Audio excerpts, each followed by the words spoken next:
একটি জমির দৈর্ঘ্য ৮০ মিটার এবং প্রস্থ ৬০ মিটার। ওই জমির মাঝে একটি পুকুর খনন করা হলো।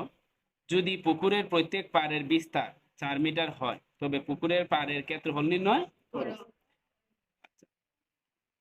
আমরা একটি জমি আগে আঁকলাম, দৈর্ঘ্য ৮০ মিটার, প্রস্থ ৬০ মিটার। বলছে ওই জমির মাঝে একটি পুকুর খনন করা হলো। এই যে এটা হচ্ছে পুকুর, ওই জমির মাঝে একটা পুকুর খনন করা হলো। পুকুরের প্রত্যেক পাড়ের বিস্তার ৪ মিটার।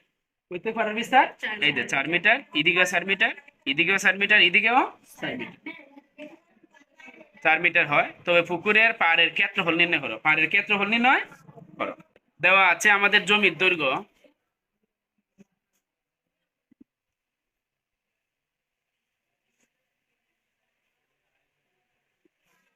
দেওয়া আছে জমির দৈর্ঘ্য কত মিটার? ৮০ মিটার। জমির প্রস্থ ৬০ মিটার। তাইলে আমরা এখন বের করবো জমির ক্ষেত্রফল। জমির ক্ষেত্রফল,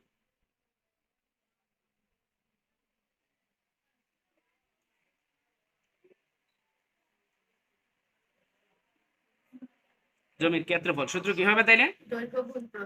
দৈর্ঘ্য গুণ প্রস্থ।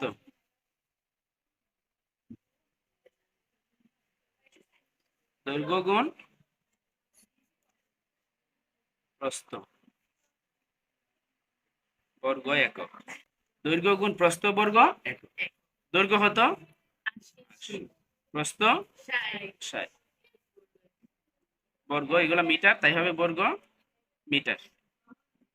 ৮০ এবং ৬০ যদি আমরা দুইটা গুণ করি তাহলে কত হবে আমাদের?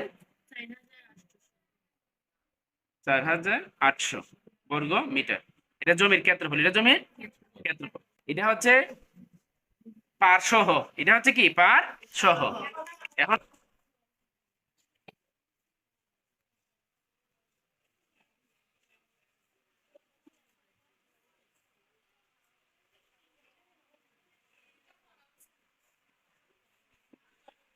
পার বাদে পুকুরের দৈর্ঘ্য, পার বাদে পুকুরের পাড়ের দৈর্ঘ্য এদিকে ৪ মিটার, এদিকেও ৪ মিটার। ৮০ থেকে এদিকে ৪, এদিকে ৪, দুইটা আমরা বাদ দিতে হবে। বুঝতে পারছো?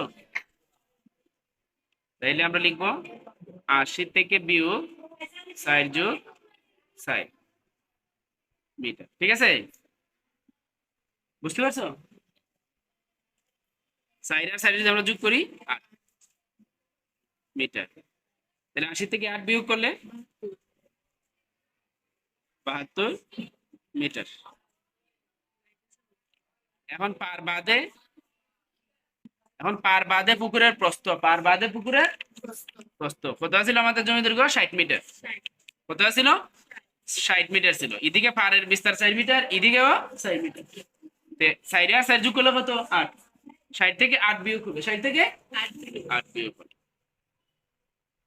৬০ বিয়োগ ৬০ যোগ ৬০ মিটার। ৪ আর ৪ যদি আমরা যোগ করি কত? ৮। ৬০ থেকে ৮ বিয়োগ করলে ৫২। ৫২ মিটার। পুকুরের দৈর্ঘ্য ৭২ মিটার আর পুকুরের প্রস্থ ৫২ মিটার। এখন আমরা পার বাদে পুকুরের ক্ষেত্রফল বের করব। কি? পার বাদে পুকুরের ক্ষেত্রফল সূত্র কি? দৈর্ঘ্য গুণ প্রস্থ। দৈর্ঘ্য আমরা কত পাইছিলাম? ৭২। প্রস্থ কত? পার বাদে প্রস্থ ৫২ বর্গ মিটার। ৭২ আর ৫২ আমরা গুণ করি। ৭২ আর ৫২ যদি আমরা গুণ করি ৩৭৪৪ বর্গ। এটা পার বাদে ক্ষেত্রে আমাদের বলছে কি বের করার জন্য? পাড়ের ক্ষেত্রফল। পুকুরের পাড়ের ক্ষেত্রফল। আমরা কি বের করবো? আমরা বের করবো পুকুরের পাড়ের ক্ষেত্রফল।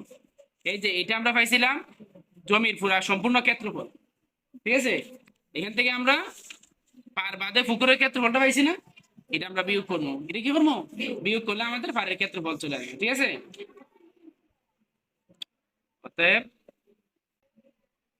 অতএব পুকুরের পাড়ের ক্ষেত্রফল, পুকুরের পাড়ের ক্ষেত্রফল মোট ক্ষেত্রফলটা কত পাইছিলাম? ৪৮০০। এর থেকে পুকুরের পার বাদে পুকুরের ক্ষেত্রফল ৩৭৪৪ 44 বর্গ মিটার। বিয়োগ করো। তাইলে পুকুরের পাড়ের ক্ষেত্রফল 4800 থেকে আমরা 3744 যদি আমরা বিয়োগ করি পাইতেছি 1056, 1056 বর্গ মিটার। অতএব পুকুর পাড়ের ক্ষেত্রফল 1056 বর্গ মিটার, 1056 বর্গ মিটার। এটাই আমাদের আনসার। বুঝতে পারছো সবাই?